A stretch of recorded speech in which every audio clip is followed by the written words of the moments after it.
Broccoli এলেই মনে হয় যে একটু অন্যরকমভাবে রান্না করি, আর তাই জন্যই করে নিয়েছিলাম ব্রোকলি ইন হোয়াইট সস। আর রেসিপিটাও কিন্তু আপনাদের সাথে শেয়ার করে দিচ্ছি। প্রথমে আমি ব্রোকলিটা একটুখানি ব্লাঞ্চ করে নেব, যেটাতে হালকা একটু সেদ্ধও হবে আবার কালারটাও ইনট্যাক্ট থাকবে।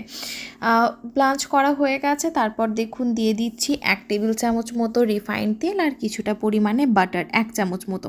তারপরে কুচনো রসুন আর লঙ্কাটা সামান্য একটু ভেজে নিচ্ছি, তারপর দিয়ে দিচ্ছি পেঁয়াজের পাপড়ি, এটাও সামান্য একটু ভেজে নিচ্ছি। এখানে আমি দুটো মাঝারি সাইজের পেঁয়াজ কেটে নিয়েছিলাম, হালকা রং চেঞ্জ হয়ে গেছে। এবারে দিয়ে দিচ্ছি ব্লাঞ্চ করে রাখা ব্রোকলিটা, হালকা নাড়াচাড়া করে নিয়ে দিয়ে দিচ্ছি সামান্য একটু লবণ, একটুখানি গোলমরিচ গুঁড়ো। এবারে ঢাকা দিয়ে 10 মিনিটের জন্য আমি একটুখানি সেদ্ধ করে নেব, তারপরেই কিন্তু আমি হোয়াইট সসটা বানিয়ে নেব।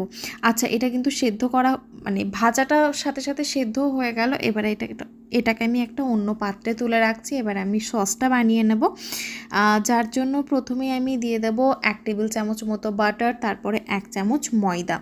বাটারটা একটু গলে গেলে ময়দাটা অ্যাড করেছি। দেখুন নাড়াচাড়া করতে করতে একটুখানি কালারটা চেঞ্জ হয়ে আসবে, তারপরে দিয়ে দেব দুধটা অবশ্যই ফ্রিজ থেকে ডাইরেক্ট দেবেন না, একটুখানি গরম করে ফুটিয়ে তারপরে অ্যাড করবেন। আর দুধটা নিজেরা একটুখানি বুঝে পরিমাণ মতো অ্যাড করবেন। আমি আরও একটা ছোট গ্লাসের দুধ অ্যাড করে দিলাম। এবারে নাড়াচাড়া করে নিয়ে কিন্তু আমি দিয়ে দিচ্ছি সামান্য একটু গোলমরিচ গুঁড়ো, একটুখানি চিলি ফ্লেক্স আর বেশ কিছুটা পরিমাণে ওরেগানো। এগুলো দিলে কিন্তু টেস্ট অনেক বেশি মানে আরও বেশি ভালো হয়।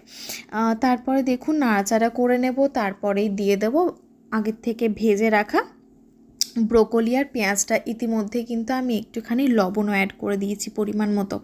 দেখুন নাড়াচাড়া করে ভালো মতো এখন আমি নাড়াচাড়া করে নিচ্ছি।